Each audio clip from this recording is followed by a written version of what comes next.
কৈছিল আজি আপোনালোকে দেখিছে ইয়াত কোনো মানুহ অৱৰ বুলিও নকয় তেওঁলোকে অলপ চেণ্টিমেণ্ট আছে নহয় কাৰণ বড়ো মুভমেণ্টৰ তেওঁলোকৰ যথেষ্ট ক্ষতি হৈছে জনগোষ্ঠী কৃষি মানুহখিনি তেওঁলোকে নিজৰ অধিকাৰত লাগি আছে তাত কোনোবা ভোজন মন্ত্ৰ আহি যেতিয়া তেওঁলোকৰ হৈ কথা কৈ তেওঁলোকে ভাল পায় কিন্তু আজি দুখৰ দিনত এই গোটেই মানুহখিনি কাৰ প্ৰেছাৰত হাই হৈছে কাৰ কি হৈছে দুই চাইজতো মৰিব লাগে হাত কৰি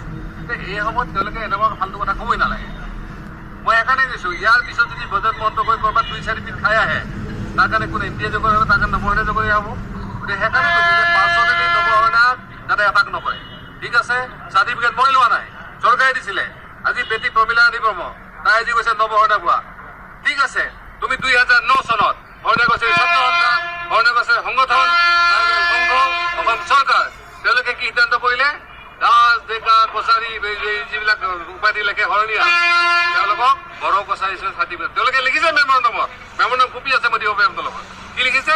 যে অকল আমাৰ বড়ো কছাৰী মূলৰ মানুহ হয় আজি কৈছে ঠিক আছে মই সেইকাৰণে কৈছোঁ বিনীতা ডেকা আমি আনিছোঁ তেওঁ ফেঙুৱা ৰজা বংশধৰ হয় তেওঁলোকৰ ব্ৰিটিছৰ দিনত তেওঁলোকৰ মানে আটাগত মৰ্যাদা আছে ঠিক আছে গতিকে তেওঁলোকৰ 500 বছৰ হিষ্ট্ৰী আছে হয় নৱহৰণাৰ বাপেক আটাগৰ নাম আছিল চেল্লা বেল্লা কোনো উপাধি নাছিল ফাদাৰ কোনো লেখা পঢ়া নাছিল আৰ্মি হৈছিলে সেইবোৰ কোনো চাৰ্টিফিকেট দৰকাৰ নাই আমি ক'ৰ পৰা আনিম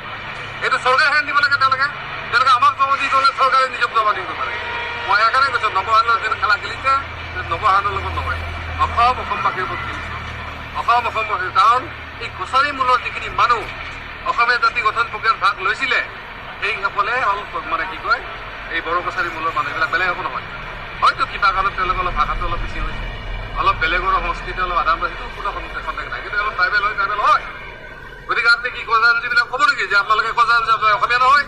আপোনালোকে ক'ব নেকি যে মাইনৰিটি মানুহ যে আপোনালোকে অসমীয়া নহয় আপোনালোকে মুছলিম হয়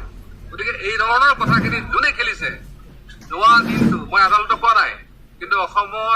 আৰু অসমবাসীৰ কাৰণে এটা কলংকিত হৈ অধ্যায় ল'ব